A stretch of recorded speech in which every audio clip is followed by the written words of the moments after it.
So class 12, for the proper orientation, we use the one reaction. Rate is equals to PZAB. A and B both are the reactant and rest of the reaction base E, negative EA over RT. Where the P is the probability factor or the steric factor. Probability, it means you know that how many chances are there for the effective collision, and effective collision always leads to the formation of products. So let's come on the next topic for our today's session, that method for calculation of order of reaction. We have studied a lot of ways how to calculate the order of reaction. So here I am just going to explain you few methods which already you have studied, and I have compiled all the method in a theoretical way. So the first method is for graphical method. In this method is applicable when only one type of reactant species is taking part in a chemical reaction. I mean to say only one type of chemical reactant species is taking part. It means one type of reactant are to be considered, not more than 2 or 3 type of reactant are participating in the reaction. So in this method, graphs are plotted between the concentration of the reactant and the rate of reaction. So if you have plotted a graph between rate and concentration. If the straight line you are observing, that this graph shows that the reaction is of zero order.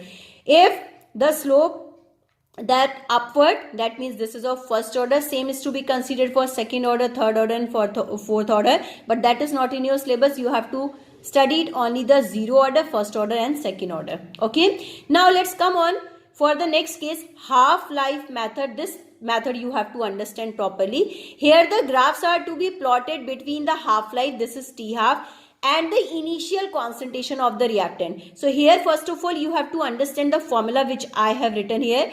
T half is inversely proportional to initial concentration of reactant raised to the power n minus 1, where n is the order of the reaction. So here I am going to tell you how to plot a graph in that case. Okay, so you see, if we will follow for the zero order, so the value of n, as we have written there, T half is 1 upon a raised to the power 0 n minus 1. So here n is the order of the reaction. If zero order is to be there, so in place of 0 we will in place of n we will write there 0 and a naught. This indicates that the initial concentration.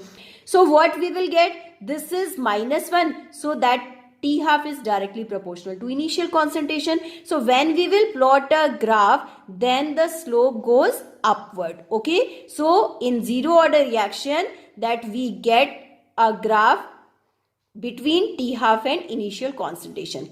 Let's come for the first order. If we are taking the value of n is equals to 1, so we will write there a naught 1 minus 1. 1 minus 1, it becomes 0. So it becomes 0. If anything is having the power 0, that it becomes to 1. So that slope gets equal. Straight line we will get there if we will plot a graph between T half and initial concentration. So that we will get in case of first order. But if we will come for second order, then what you will get 2 minus 1, in place of n we have written there 2. So a naught 2 minus 1, that T half and a naught, they are going to be inverse in the nature, so that the slope gets downward. Same procedure we will follow for the third order and the fourth order. We will get the same graph. Okay, so here I am just telling to you, if we are plotting a graph between rate and concentration, a straight line is to be there, then this is of zero order.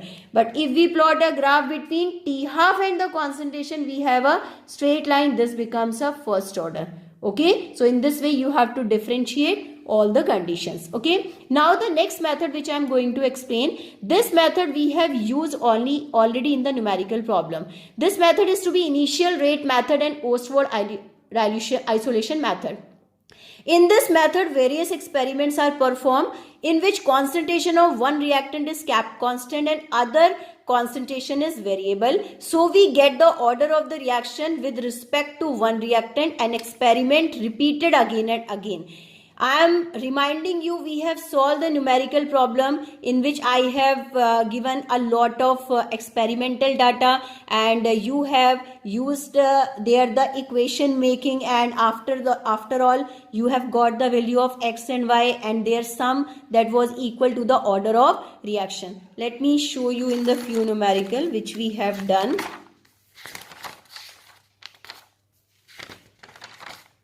that type of questions. Okay, now which I have explained you, these types of equations, and we are using there, we were keeping the constant of one reactant, we were keeping the one reactant concentration constant, and we were finding the other one, and after that their sum that was equal to their order. Okay, so that comes in the category for initial rate method and Ostwald isolation method. I think you all have got it. Okay, and the next method, integrated rate equation method, this already we have done during the derivation part. So in this method directly we have proved some equation, and that equations were known as integrated rate equation, and this equation is used for zero order, and this equation it is used for the first order. Okay, that's all for today.